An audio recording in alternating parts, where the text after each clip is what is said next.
ചെട്ടികുളങ്ങര കുംഭഭരണിക്ക് ഉണ്ടാക്കുന്ന കൊഞ്ചും മാങ്ങയുമാണ് ഇന്ന് ഞാൻ തയ്യാറാക്കുന്നത്. വളരെ സിമ്പിളായി എങ്ങനെയാണ് ഉണ്ടാക്കുന്നത് നമുക്ക് നോക്കാം. ഇതിനായി നമുക്ക് ആദ്യം എടുക്കേണ്ടത് ഉണക്കക്കൊഞ്ചാണ്. ആവശ്യത്തിന് ഉണക്കക്കൊഞ്ച് ചേർക്കാം. അതിലേക്ക് പുളിക്ക് ആവശ്യമായ പച്ചമാങ്ങയും കൂടി ചേർക്കാം.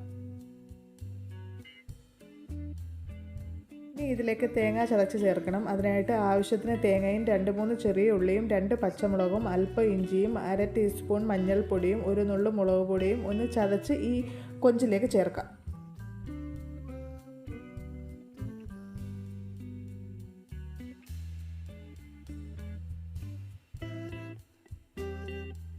പിന്നെ ഇതിലേക്ക് ആവശ്യത്തിന് ഉപ്പും കൂടി ചേർക്കാം. പിന്നെ ഇത് വേകാൻ പാകത്തിനുള്ള അല്പം വെള്ളം കൂടെ ചേർത്ത് കൊടുക്കാം. നമ്മുടെ പീര പറ്റിക്കുന്നത് പോലെ തന്നെ അല്പം വെള്ളം മതി, അതുകൂടെ ചേർത്ത് കൊടുക്കാം.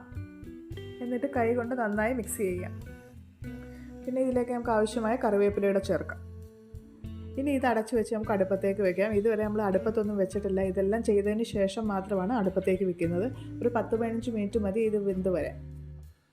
അപ്പോൾ നമ്മുടെ കൊഞ്ചും മാങ്ങായി ഇത്രയേ ഉള്ളൂ പരിപാടി. ലാസ്റ്റായിട്ട് അല്പം വെളിച്ചെണ്ണയുടെ ഒഴിച്ചു കൊടുക്കാം. അപ്പോൾ എൻ്റെ ഈ ചാനൽ ലൈക്ക് ചെയ്യാനും ഷെയർ ചെയ്യാനും സബ്സ്ക്രൈബ് ചെയ്യാനും മറക്കരുത്. അടുത്ത വീഡിയോയുമായിട്ട് നമുക്ക് വീണ്ടും വരാം.